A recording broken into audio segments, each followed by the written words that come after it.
Let's begin by settling the body. Find a position you can stay in comfortably and let your eyes close.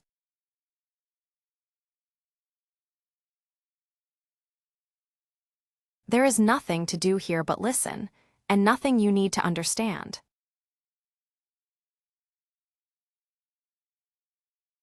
Take one slow breath in. And let it go.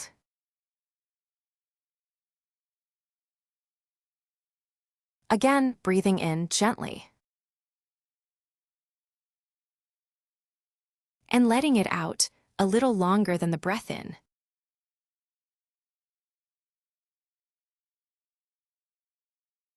Now let your breathing find its own rhythm.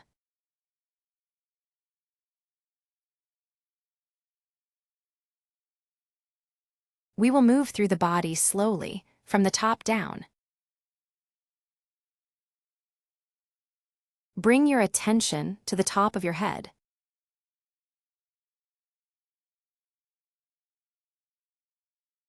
Let the scalp soften.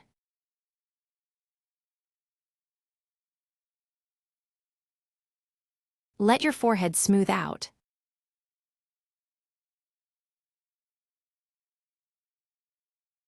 Soften the small muscles around your eyes.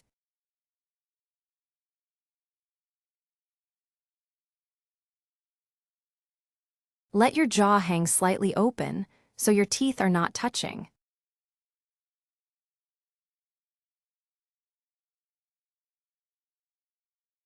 Let your tongue rest loose in your mouth.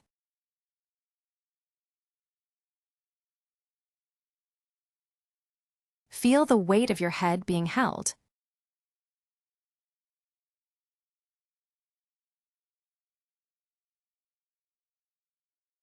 Let your neck lengthen and release.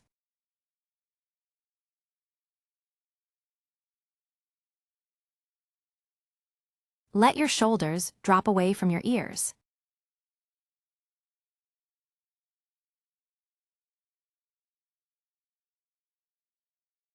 Let the whole weight of your arms go.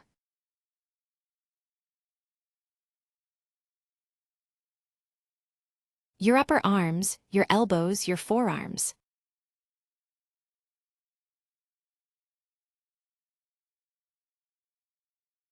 Your hands, your fingers, heavy and still.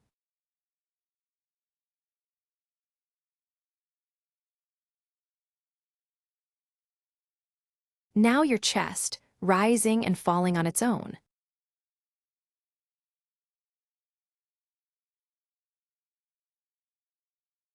Let your back settle into whatever is underneath you.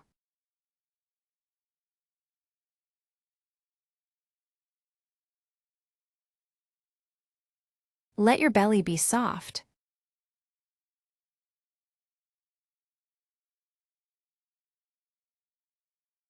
There is no need to hold anything in.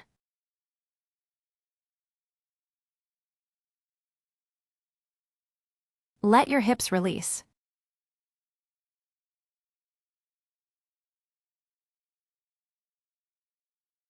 Let the weight of your legs sink.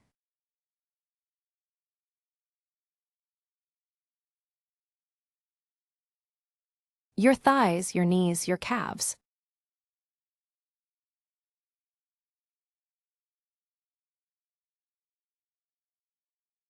Your ankles, your feet, your toes.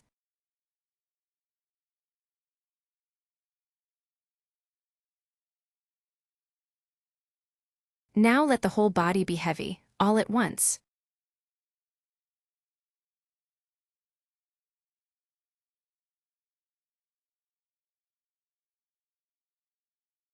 Held and supported, and not needing to do anything.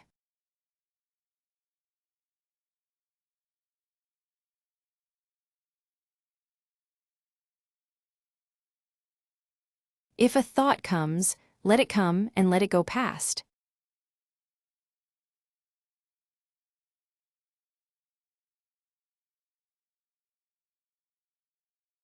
You do not have to follow it.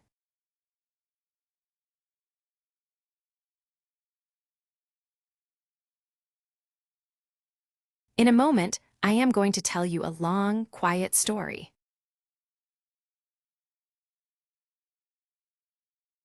You do not need to remember any of it.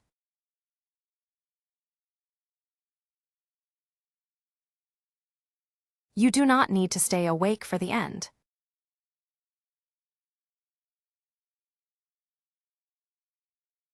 Just let the words go by, like weather.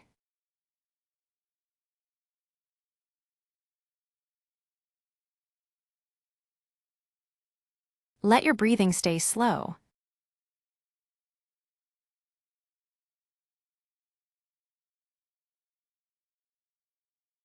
And let yourself drift whenever you are ready.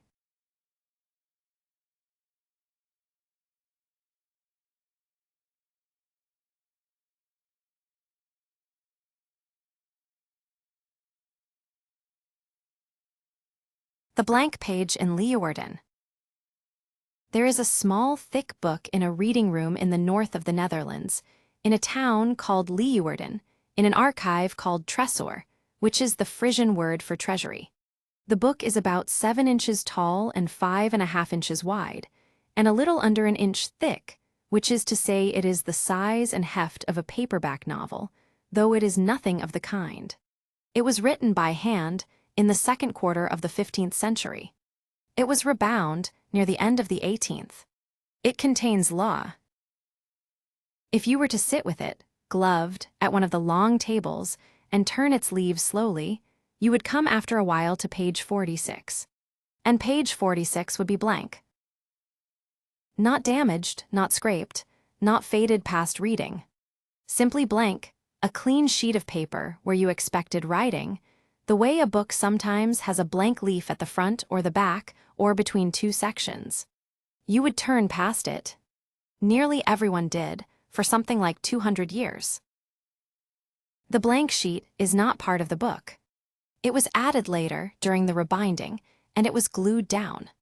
Someone, at some point in the last quarter of the 18th century, took a folded pair of leaves and pasted the first of them flat and entire over page 46 of a 15th-century manuscript, the way you might tape a piece of paper over a hole in a wall. And underneath that patch, hidden and pressed and invisible, page 46 went on saying whatever it had been saying since about the year 1425. That is the object at the center of this. A page you cannot see, in a book almost nobody reads, in a language almost nobody speaks. And the way it was finally read, in a paper published in 2025, involved shining a light not at it but through it. There is a great deal of history stacked between those two facts, and it is worth taking slowly. Let me begin with the country the book came from, because it is not quite a country, and that turns out to matter. Frisia was never a state in the way we usually mean. It was a coastline. It ran along the southern edge of the North Sea from roughly the modern Dutch province of North Holland, up around the Great Bight, and eastward into what is now Germany, as far as the Weser and beyond. It was a landscape of salt marsh and tidal flat and artificial dwelling mounds, of dikes built and breached and built again, of islands that came and went. The people who lived there were farmers and cattle keepers, and when the tide served, traders. They spoke a Germanic language, closely related to the one spoken across the water in England. What Frisia did not have, for a very long stretch of the Middle Ages, was a lord. No count, no duke, no resident bishop with temporal power. While the rest of northwestern Europe was being systematically organized into a pyramid of homage and fief and service, the Frisian lands governed themselves through assemblies, through elected judges and district officials, through law that belonged to the community rather than to a ruler who granted it. Historians call this the Frisian freedom, and it lasted, in various forms and with various interruptions, from something like the 11th century until the end of the 15th. The Frisians themselves explained it with a story.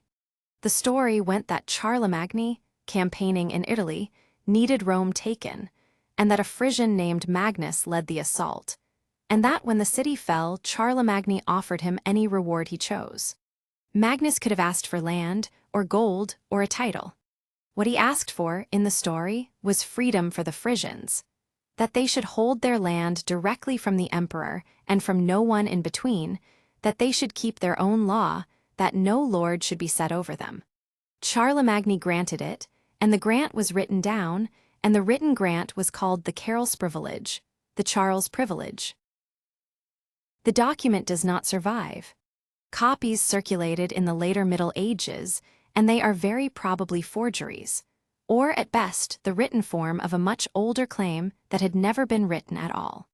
Historians have argued about it for centuries, and the argument is not really about parchment. What is interesting is not whether Charlemagne signed anything. What is interesting is that an entire political order, a genuinely unusual one, sustained itself for 400 years on a founding document that may never have existed, and that the Frisians kept copying it and citing it and pressing it on emperors, and that emperors kept, more or less, going along. Conrad II is said to have confirmed it in 1039. Maximilian I confirmed it at the very end, in the 1490s, and the confirmation was part of how the freedom ended. In the meantime, the Frisian lands did the thing that free communities do, which is to hold meetings. There was a place near the East Frisian town of Orich called the Uppstalsboom, which means roughly the tree at the assembly place. And there, on the Tuesday after Pentecost, representatives of the Frisian districts, the 7 Sealands, came together. They were elected for the year. They settled disputes between the districts, they agreed on defense, they set exchange rates between the various local coinages, they issued statutes. In 1323, the Uppstalsboom promulgated a set of rules covering crime, currency, and mutual military obligation.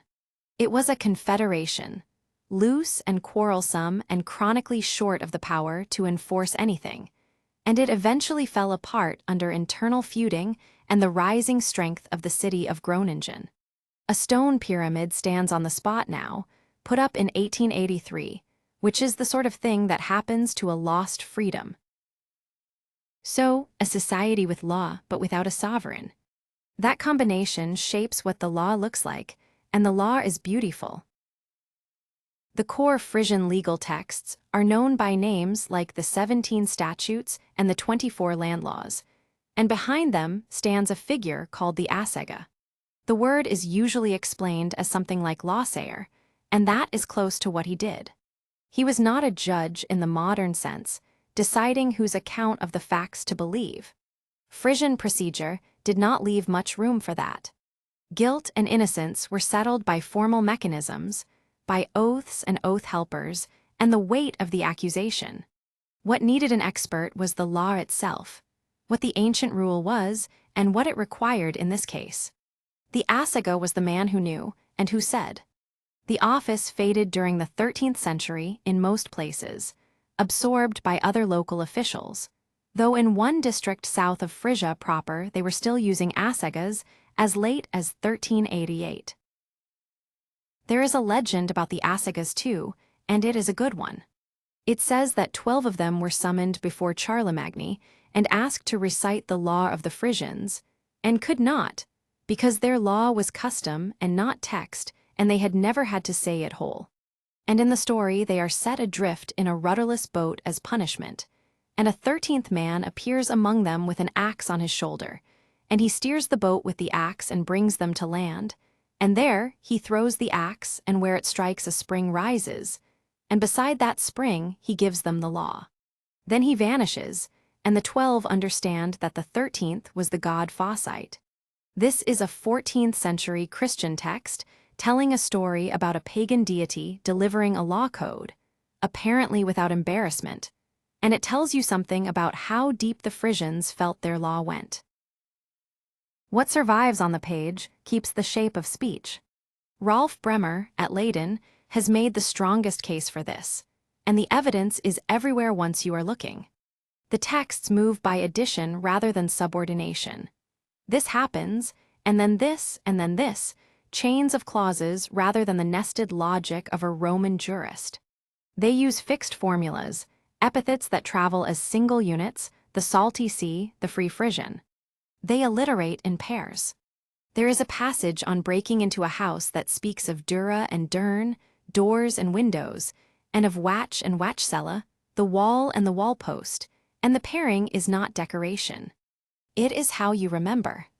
There are lists that run to 7 items, and 7 is roughly the number of things a human being can hold in working memory at once, which is not a coincidence in a culture that had to carry its law in heads before it carried it in books.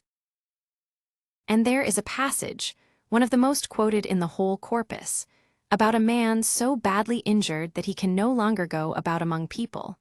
And the text says he can go neither to bath nor to bed, a beth nigh a bed, and the whole ruined life is in those 4 words. Bremer's argument is that these are not literary flourishes added by a clever scribe. They are residual orality, the habits of a speaking culture continuing on into writing, in texts composed around and after 1200 by people who were newly literate and whose audience was not. It is a middle position.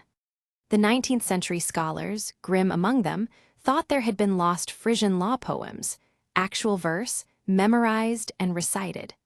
Later scholars swung the other way and called the alliteration mere ornament. Bremer says neither, no lost poems but no ornament either. A written law, still speaking in the voice of an unwritten one. The other thing this law does, and does more thoroughly than almost any other medieval legal tradition, is price the human body. Frisian law is famous among specialists for its compensation tariffs. If you injured someone, you paid, and the amount was specified, and the specification is astonishingly fine-grained. Not simply a hand or an eye, but individual fingers, individual joints of individual fingers, the nail, the tooth by position in the mouth, the wound by depth, and by whether it bled inward or outward, the scar by whether it was visible above the clothing.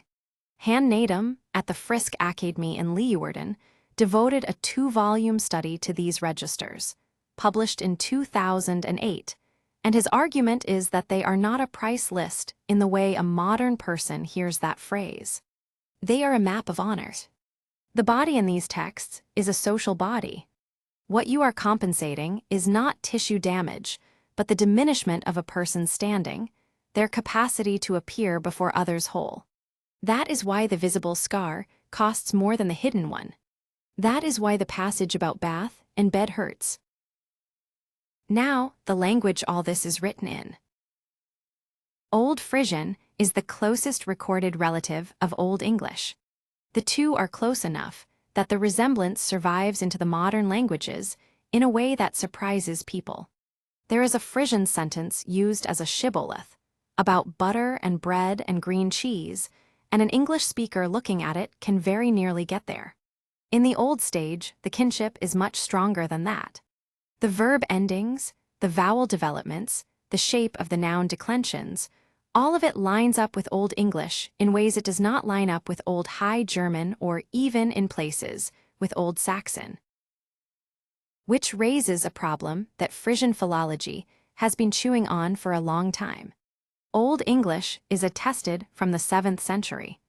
Old Saxon from the 9th. Old High German from the 8th. Old Frisian is attested, in any substantial way, from about 1200, and most of the manuscripts are 14th and 15th century. By the ordinary rules of periodization, a Germanic language whose texts begin in the 13th century is not an Old language. It is a Middle language. That is when Middle English begins, and Middle Dutch and Middle Low German. German de Haan argued exactly this, that we should stop calling it Old Frisian and start calling it Middle Frisian, because the grammar shows the kind of collapse of distinct endings into a single vowel that marks the middle stage everywhere else in Germanic. Arjen Versloot answered him in a paper with the pleasingly blunt title, Why Old Frisian is Still Quite Old, and the answer is essentially a question of what you compare it to. Measured against Old High German, Old Frisian looks late. Measured against Old English, which is its actual sibling, it looks conservative. It keeps distinctions that its neighbors have lost, It holds on to doubled consonants until the 15th century in the Western dialects. It inflects its nouns in ways a Middle Dutch text would not. The language was not late. The writing was late. And that, in turn, is its own puzzle, which scholars sometimes call the Frisian exception. The Frisians were traders. They were in constant contact with illiterate England. The Anglo-Saxon missionaries who evangelized the continent, Willibrord and Boniface among them, worked in Frisia, and Boniface died there. Latin literacy came early and stayed. And yet there is almost nothing written in Frisian from the 8th or 9th centuries, a period when Old English is producing poetry and charters and translations and a whole national historiography. Why not? There are answers on offer, having to do with monastic geography, with the absence of a Frisian court to patronize a vernacular literature, with the sheer fact that the wetlands supported no great abbey scriptorium of the kind that produced the English manuscripts. None of the answers is entirely satisfying. Frisia had a language that was ready to be written, and for 400 years, largely was not. When it finally was, what got written was law. Not epic, not gospel harmonies, not saints' lives. Law. This is a culture that, given a pen, wrote down what it owed and what it was owed. Which brings us, at last, to the books themselves, and to how they ended up in a reading room in Leeuwarden. There were once a great many Frisian legal manuscripts. There are now not many. A number of the best are in Oxford, in the Bodleian, because of the 17th-century Dutch-English scholar Franciscus Junius, who copied and collected Frisian material and whose papers went there. And 10 of them, the largest single group in the world, are in Tresor, as a collection with a German name. The story of that collection runs like this. Around the year 1800, a Leeuwarden notary named Petrus Wierdsma, an antiquarian of the kind that a small provincial capital reliably produces, gathered manuscripts of the Old Frisian law. Notaries make good collectors. They handle other people's papers professionally.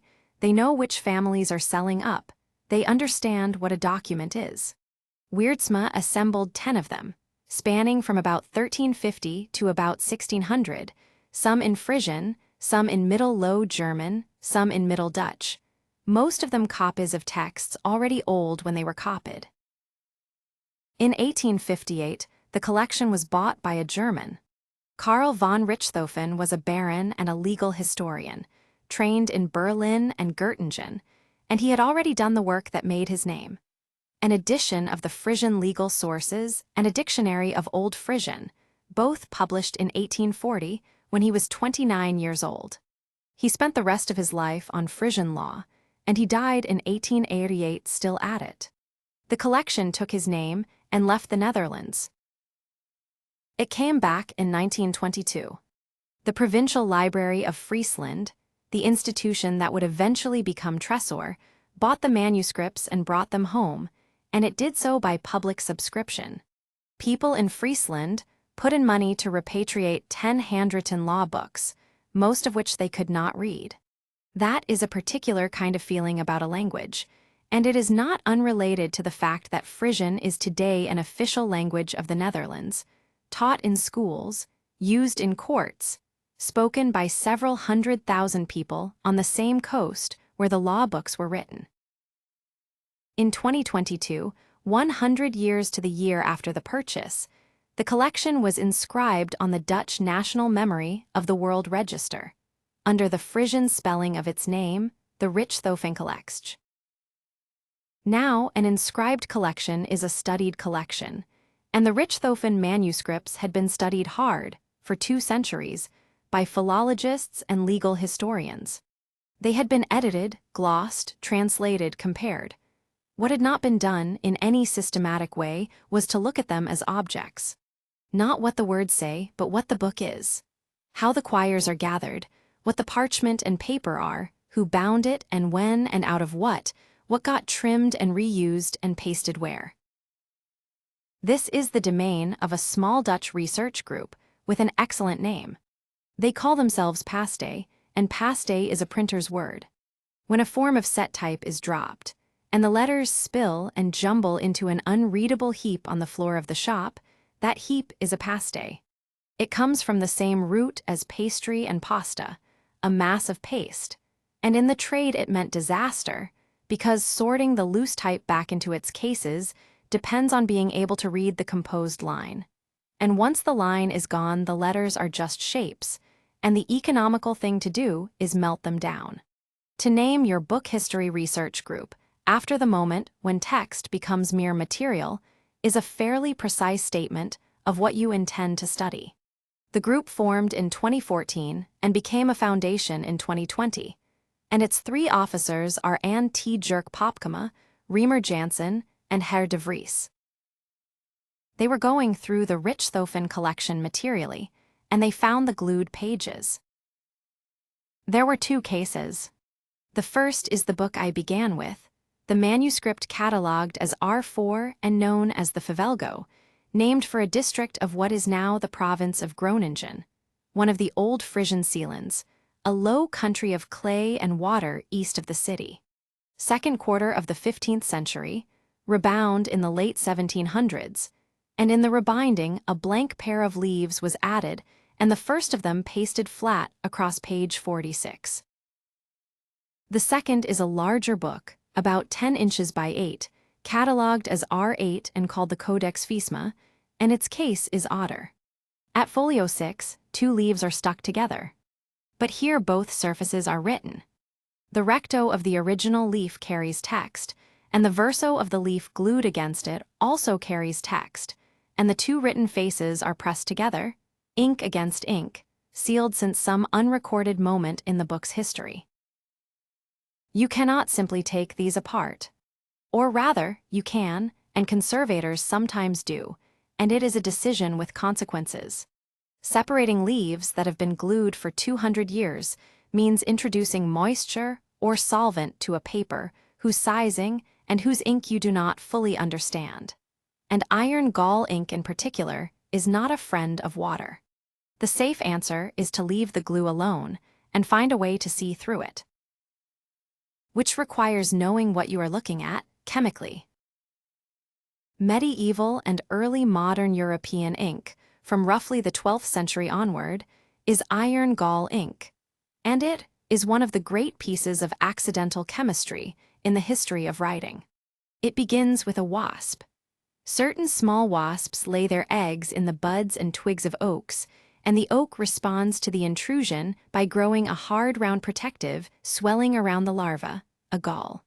The gall is exceptionally rich in tannins, in particular gallatanic acid, which the tree produces as a defense. Scribes collected these galls, crushed them, and soaked them in water or wine or rainwater for days. To that tannin solution they added green vitriol, which is iron sulfate, a blue-green crystalline substance that occurs naturally where iron-bearing rock weathers, and which was also a byproduct of various trades. And they added gum arabic, the dried sap of the acacia, imported from the eastern Mediterranean and beyond, to thicken the mixture so it would sit on a pen and adhere to a page. An English recipe preserved at Cambridge is charmingly simple in its proportions.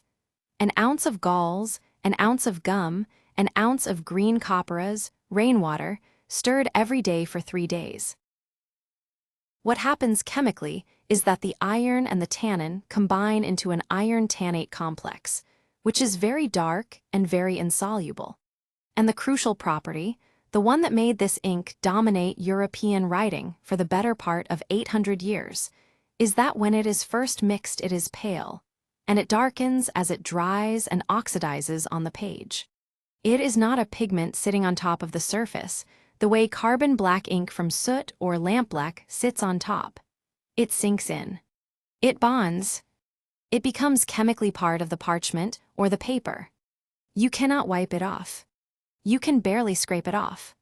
Given a few centuries, it fades from black to a warm brown, and given the wrong storage conditions, the residual acid in it will eat straight through the page, which is a conservation problem that occupies a great many people. For our purposes, though, the important thing is where the ink is. It is not a film on the surface. It is inside the sheet, penetrating some distance into the fibers, part of the material. Now think about what light does when it meets a page that has another page glued to the back of it. If you shine light at the front and look at what comes back, you are looking at reflectance. The light goes a very little way in, bounces around among the surface fibers, and comes back out. It carries information about what is on and just under the surface it hit. It carries almost nothing about what is on the far side of the sheet because it never got there. This is what your eye does, and it is what ordinary photography does, and it is why page 46 of the Fivelgo looked blank for 200 years. It was blank. The blankness was real. It was just the blankness of the patch, not of the page underneath. If instead you put the light behind the page and look at what makes it through, you are doing transmittance. Now the light has to pass through the entire thickness, through the pasted leaf and the original leaf and any ink lying anywhere in the stack, and whatever absorbs along that path leaves its shadow in what emerges. Paper is semi-transparent. Iron gall ink sitting in the fibers is not. Hold any old book page up to a window, and you can see the text of the next page ghosting through. That, in essence, is the whole method. What the researchers added was the discipline to do it well, and a great deal of arithmetic afterwards. The instrument they used is a portable hyperspectral camera, a Specim IQ. An ordinary digital camera records 3 numbers for each point in the scene, roughly red, green, and blue, and from those 3 numbers your eye reconstructs a color. A hyperspectral camera records a whole spectrum for each point. This one covers from 400 nanometers, at the violet end of what we can see, out to 1,000 nanometers, which is well into the near-infrared, invisible to us. It slices that range into 204 separate channels, each about 7 nanometers wide. So instead of an image you get a cube, 2 spatial dimensions, and a third dimension of wavelength, with a full spectral curve standing behind every pixel. Alessia Di Benedetto, of the physics department at the Politecnico di Milano and of Delft, and Matthias Ulfeld at Delft took 2 such cubes of each glued page. One in reflectance, one in transmittance. And then, rather than analyzing each and comparing the results, they did the thing that makes this paper interesting. They stacked the 2 cubes together into a single dataset with 408 channels per pixel, half of them describing how the page reflects and half describing how it transmits, and they analyzed that fused thing as one object. The analysis is a technique called non-negative matrix factorization. The idea is easier than the name. You have an enormous table of numbers. For every pixel, a long list of measured intensities.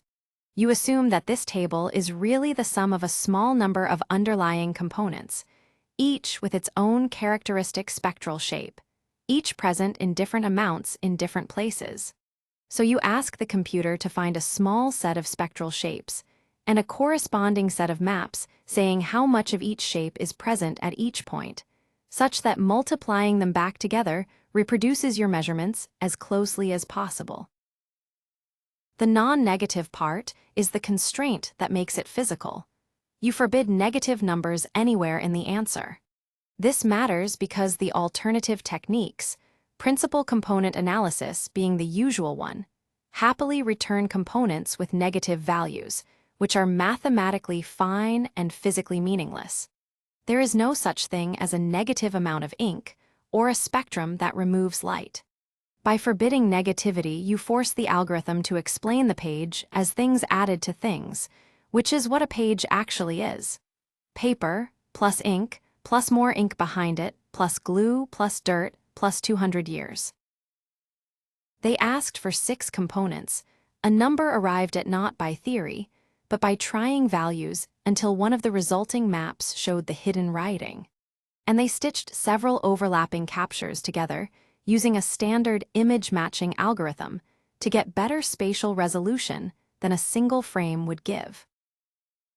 The results, and this is worth being honest about, are partial. Working from a single mode, they could recover something like 1 text pixel in 14.3%. Working from the fused reflectance and transmittance data, they recovered about 1 in 5, 19.9%. That is a real improvement, and it is nowhere near a clean photograph. What they produce is not a legible page. It is a smeared, mottled gray field with the ghosts of letter forms in it. And the reading has to be done by human beings who know the language, know the hands of the period, and know what kinds of sentences a Frisian law book contains. The transcriptions were made by the Paste scholars, Jansen and Popkema and de Vries, working from those images. The paper is careful to say what it is not doing. Its authors write that the goal is not to retrieve the true spectral signatures of the layers, not to do chemistry on the hidden ink. The goal is only to reconstruct an image in a way that improves readability. They are not claiming to have identified anything. They are claiming to have made something visible enough to be read by people who can read it. So what did it say? In the Codex Fisma, Folio 6, the answer is quietly wonderful in its ordinariness. The hidden face turned out to carry a nearly identical copy of the text visible on the facing page. A duplicate. Someone had written the same passage twice, and one of the two had been turned face inward and glued away. Whether it was a spoiled first attempt, or a second exemplar that turned out not to be needed, or a leaf that came from somewhere else entirely and happened to be a copy, the manuscript does not say. What it gives you is a glimpse of a working shop rather than a finished monument. Books in this period were assembled out of what was to hand, corrected by covering rather than erasing, bound long after they were written, repaired by whoever owned them with whatever paper was lying around. The Codex Fisma preserves, sealed inside itself, a moment of somebody deciding that this sheet was surplus. And in the Fivelgo manuscript, under the blank patch on page 46, the light found a fragment of a legal text called the Oldemster Landrecht, the land law of the Oldemt, in Middle Low German.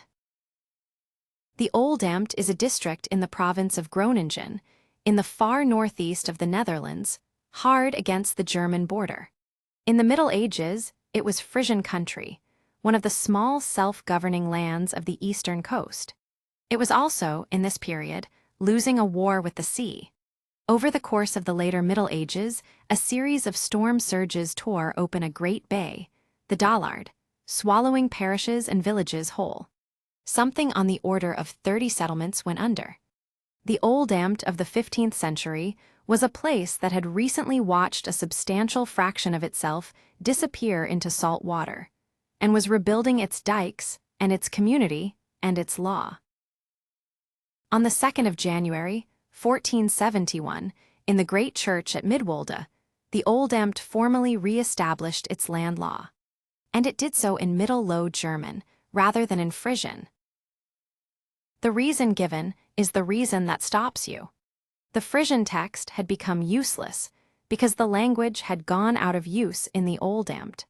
That is what the record says. Die Taal was in Aanbruik geraakt. The language had fallen into disuse. So the law had to be set down again, in the tongue people were actually speaking, which by then was Low German, spreading westward along the coast with trade and with the Hanseatic towns and with the growing weight of the city of Groningen. The new version held for over a century, until 1584, and when it was revised then, the revision needed the approval of Groningen, which tells you the rest of the story about local autonomy in a single procedural detail. So consider what is actually glued face down on page 46. It is a fragment of the document by which a Frisian land stopped writing its law in Frisian. It is the paperwork of a language's retreat, and it was used some 300 years later as a patch, cut from whatever pile of old paper the 18th century binder had access to, turned inward, pasted flat, and used to mend a book of Frisian law. The corpse of the language was used to bandage the corpus of the language. Nobody intended this. The binder was not making a point. He had a damaged page and a scrap of old paper and a pot of glue, and he did what binders do, which is to use what is at hand. And what was at hand in a Frisian archive was Frisian legal waste. This is, if you want it, the whole of book history in one gesture. Manuscripts are not messages. They are objects that have been through things. Every one of them has been trimmed by somebody, repaired by somebody, rebound by somebody with different priorities than yours, and the marks of all that handling are not damage to be looked past. They are the record of the book's actual life, which is usually longer and stranger than the life of the text it carries. Whole libraries of lost medieval writing survive only as binding waste, as the stiffening in a cover, as the strips wrapped around a quire, as the pastidown inside a board. The great irony of the field is that the way to preserve a text was to use it as material. There are things this discovery does not settle, and it is worth sitting with those two, because the honest shape of the thing is not a triumph. We do not know when the leaf was pasted down, only that it happened around the rebinding, in the last quarter of the 1700s, and possibly not then at all.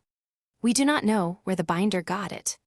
We do not know whether the fragment is from an otherwise lost copy of the Old Landrecht, which would make it a real textual witness, or from a copy we already have, which would make it a curiosity.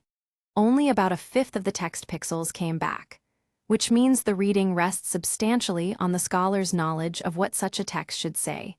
And any philologist will tell you that reconstructing a damaged text from expectation is exactly where errors breed. The method is powerful, and it is also, at present, a way of making a strong hypothesis rather than reading a page. And there is a larger question underneath, which is what it means to read at all in this mode. When a transcription is produced by a human expert looking at a false color abundance map generated by an unmixing algorithm run on a fused dataset from two imaging modes, where exactly does the reading happen? The scholars are not looking at the ink. They are looking at a mathematical claim about the ink, one that depends on a number of components chosen empirically because it worked. The paper's own modesty about this is the right posture. It says, we have improved readability. It does not say, we have read it. Still, something happened under the light that had not happened for 200 years, and it is worth naming plainly what it was. For most of the history of reading, the model has been reflection. You put light on a surface, and you catch what bounces back. The whole apparatus of scholarship assumes it. The page faces you, you face the page, the text comes to your eye off the front of the sheet. It is a curiously frontal relationship, and it has a blind spot exactly the thickness of a piece of paper. Anything turned away, anything face down, anything glued to its neighbor is simply not there. Not lost, not destroyed, just oriented wrongly with respect to the light. What the Delft and Milan work did was stop putting light on the page and start putting light through it. And the text that appeared was not a text anyone had gone looking for. Nobody was hunting the Old Landrecht. They were looking at a blank sheet because it was there, and because a research group named after spilled type has the habit of assuming that the material parts of a book are worth attention. The find came out of a method applied without a target, which is how a great many finds come. That is perhaps the thing to carry away from a 15th-century law book in a Frisian archive. That the archive is deeper than the catalog.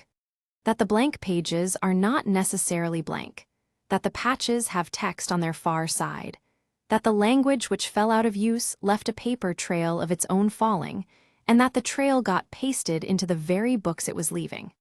And that a coastline of farmers with no lord, who priced a finger joint by joint and remembered their law in alliterating pairs, because they had no other way to hold it, and who told themselves that a man named Magnus had won their freedom at the gates of Rome, put enough words on enough sheets of paper that some of those words are still, 600 years later, waiting on the wrong side of a page for somebody to think of shining a lamp from behind.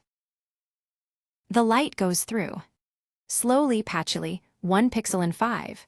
And the writing comes up out of the paper like something surfacing in dark water, unhurried, at its own pace, in a language that has been quiet a long time.